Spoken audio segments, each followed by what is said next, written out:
नमस्कार, मी ऋषी देसाई. क्रिकेटचं महायुद्ध या आमच्या विशेष कार्यक्रमात आपलं स्वागत. बातमी विराट कोहलीची. विराट कोहलीनं पत्रकाराला शिवीगाळ केल्याची घटना चांगलीच चर्चेत राहिल्यानंतर आता टीम मॅनेजमेंटनं या घटनेचं खंडन केलं. मीडियाचा काहीतरी गैरसमज झाला असून विराटनं कोणत्याही प्रकारची अर्वाच्य भाषा वापरली नसून संबंधित व्यक्तीशी चर्चा करून विराटनं ते प्रकरण तिथंच संपवलं असल्याची माहिती मीडिया मॅनेजर डॉक्टर RN बाबा यांनी दिली. या प्रकरणी BCCI आता सारवासारव करताना दिसते.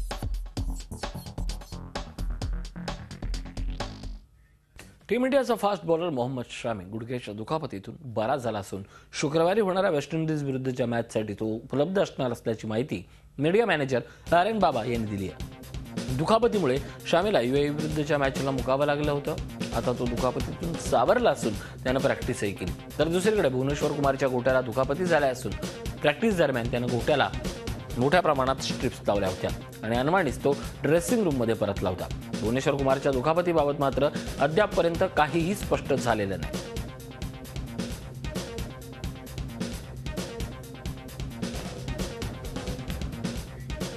वर्ल्ड कपमध्ये टीम इंडियानं सलग 3 विजय मिळवल्यानं कॅप्टन धोनी खुशीत असला तरी त्याला एक चिंता सतावते आणि ही चिंता आहे ख्रिस गेलची. कारण टीम इंडियाचा आगामी मुकाबला आहे हा ख्रिस गेलचा समावेश असलेल्या वेस्ट इंडिजची. टीम इंडियाला धूर्त आणि दूरदृष्टी असलेला कॅप्टन लाभलाय. मात्र तरी त्यालाही काही चिंता सतावत असतात. त्याला कारणही तसंच आहे. कारण आता टीम इंडियाचा मुकाबला होणार आहे तो वादळी ख्रिस गेलशी. या गेलरूपी वादळाला रोखायचं तरी कसं असा प्रश्न धोनीच्या डोक्यात घोळतच असणार. त्याला रोखण्यासाठी कोणतीही स्ट्रॅटेजी आखणं शक्य नसल्याची कबुलीच माहीनं देऊन टाकली आहे. अगदी स्पष्ट सांगायचं तर गेल सारखा बॅट्समन मूडमध्ये आला तर तुम्ही काहीच करू शकत नाही. एक बॉलर म्हणून तुम्हाला तुमच्या बॉलिंगमध्ये वैविध्य ठेवावं लागतं आणि बॅट्समनला चुका करायला भाग पाडावं लागतं. केवळ बॉलिंगमधील वैविध्यच त्याला चुका करायला भाग पाडतील. फिल्डर्सना सतर्क राहायला हवं. कारण जर त्यांना आपल्याला अर्धी संधी जरी दिली तरी ती संधी सोडायला नको. अन्यथा गेल सारखा बॅट्समन मग नंतर तुम्हाला शिक्षा देतो. गेल सारखा कॅलिबर असलेला बॅट्समन अधिक काळ गप्प राहू शकत नाही. केवळ हीच एक बाब त्याच्या विरोधात जाते. माहीचं हे विधान पाहिल्यावर धोनीनं ख्रिस गेलचा चांगलाच अभ्यास केला असून गेलला रोखण्यासाठीच्या रणनीती त्याच्या डोक्यात घोळत आहेत हेच दिसून येत आहे. गेल सारख्या बॅट्समनला रोखण्यासाठी टाईट बॉलिंग करणं गरजेचं आहे असं धोनीचं म्हणणं आहे. प्रतिस्पर्धी बॅट्समनला सुरुवातीला चांगली सुरुवात करण्यापासून रोखायला पाहिजे. अन्यथा त्यांना रोखणं कठीण होईल. ओपनिंग ओव्हर्सला फास्ट बॉलर्सना परिणामकारक बॉलिंग करावी लागेल. तर मिडल ऑर्डरला अश्विन आणि रवींद्र जडेजाला टाईट बॉलिंग करावी लागेल. वेस्ट इंडिज विरुद्ध आमची ही स्ट्रॅटेजी असेल. एकूणच काय तर धोनी अँड कंपनीचा सारा फोकस हा प्रामुख्यानं ख्रिस गेलवर असेल. कारण तोच आपल्या विजयातील प्रमुख अडथळा असणार आहे. आता धोनीची ही स्ट्रॅटेजी कितपत यशस्वी ठरते हे पाहणं रंगतदार ठरणार आहे. Bureau report, Zee Media, Mumbai. ऑस्ट्रेलियानं अफगाणिस्तानवर तब्बल 275 रन्सनं विजय साकारलाय. प्रथम बॅटिंग करताना ऑस्ट्रेलियानं तब्बल 417 रन्सचा डोंगर उभारला. वर्ल्ड कपमधील हा हायेस्ट स्कोअर ठरलाय. यापूर्वी 2007 वर्ल्ड कपमध्ये भारतानं 413 रन्सचा स्कोअर उभारला होता. ऑस्ट्रेलियाच्या 417 रन्सचा पाठलाग करताना अफगाणिस्तान 38व्या ओव्हर्समध्ये 142 रन्सवर ऑलआउट झाली. कांगारूकडून डेव्हिड वॉर्नरने 133 बॉल्समध्ये तडाखेबंद 178 रनची इनिंग खेळली. दरम्यान स्टीव्ह स्मिथनं सेंचुरी केवळ 5 रन्सनं त्याची हुकली. तर ग्लेन मॅक्सवेलनेही 39 बॉल्समध्ये 88 रनची तडाखेबंद इनिंग खेळली. ऑस्ट्रेलियाकडून मिचेल जॉन्सननं सर्वाधिक 4 विकेट्स घेतल्या.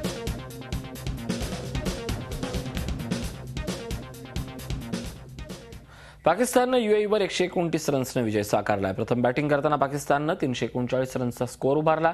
या आव्हानाचा पाठलाग करताना UAE टीम 210 रन्स करू शकते. पाकिस्तानकडून अहमद शहजादनं 93 रनची शानदार इनिंग खेळली. हॅरिस सोहेल 70 आणि मिसबाह उल हकनं 65 रनची इनिंग खेळली. पाकिस्तानकडून सोहेल खान, वाह रियाज आणि शाहिद आफ्रिदीनं प्रत्येकी 2 विकेट्स घेतल्या.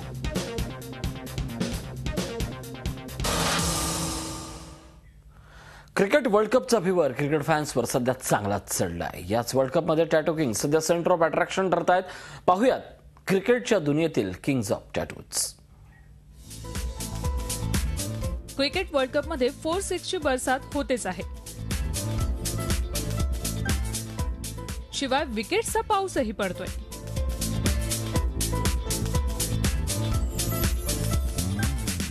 याच दरम्यान वर्ल्ड कपमध्ये टॅटूजचे बेताज बादशाही क्रिकेट फॅन्समध्ये चर्चेचा विषय ठरतायत.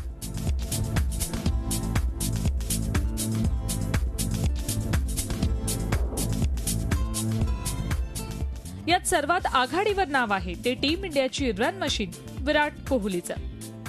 कोहली क्रिकेट जगतातील मोस्ट हँडसम क्रिकेटर्स पैकी एक.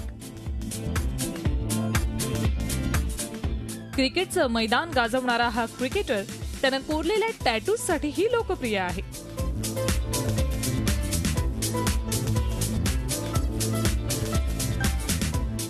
तर आपल्या अंगावर 4 टॅटूज कोरलेत. आपल्या राशीचं चिन्ह त्यानं आपल्या उजव्या हातावर कोरलंय. त्याचप्रमाणे जॅपनीज समुराय वॉरियर आणि चायनीज सिम्बॉल ऑफ फेथ असे त्यानं काढलेले वेगवेगळे टॅटूज क्रिकेट फॅन्समध्येही लोकप्रिय झाले. आपल्या या स्टाईल आयकॉनला क्रिकेट फॅन्सही फॉलो करतायत. तरुणाईमध्ये त्यामुळे टॅटूजची क्रेजही प्रचंड वाढली.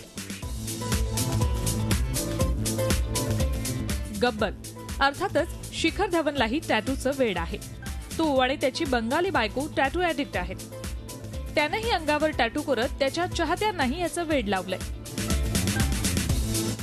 सर रवींद्र जाडेजा अर्थातच टीम इंडियाचा जड्डू. जाडेजानं आपलं हे निकनेम आपल्या उजव्या हातावर फुलांमध्ये कोरून घेतलंय. त्याचप्रमाणे त्यानं ड्रॅगन टॅटूही आपल्या पाठीवर कोरलाय. सुरेश रैना, अंबाती रायडू आणि उमेश यादव हेही यात मागे नाहीत. इंटरनॅशनल क्रिकेटर्सचा विचार केला तर मिचेल जॉन्सनचं नाव यात आघाडीवर आहे. जॉन्सनला इंक्ड मॅन म्हणूनही क्रिकेट विश्वात ओळखलं जातं. पॅन्थर आणि ड्रॅगन त्यानं आपल्या अंगावर कोरून घेतलंय. यानंतर ब्रँडन मॅकलेमी टॅटूज काढण्यात अग्रेसर आहे. रोमन न्यूमरल त्यानं आपल्या अंगावर कोरलंय. आपल्या बॉलिंगनं बॅट्समन्सची दांडी गुल करणारा डॅलस्टनही टॅटू काढणाऱ्या क्रिकेटर्समध्ये आहे. दक्षिण आफ्रिकेचं नॅशनल फ्लावर त्यानं दक्षिण आफ्रिकेच्या नॅशनल फ्लॅगच्या रंगात कोरून घेतलंय. क्रिकेटच्या मैदानावर चमकणारे हे तारे टॅटू काढून क्रिकेटच्या मैदानाबाहेरही चमकतायत असं म्हटलं तर काहीच वावगं ठरणार नाही. Bureau report, Zee Media, Mumbai. Zee 24 तास रहा एक पाऊल पुढे.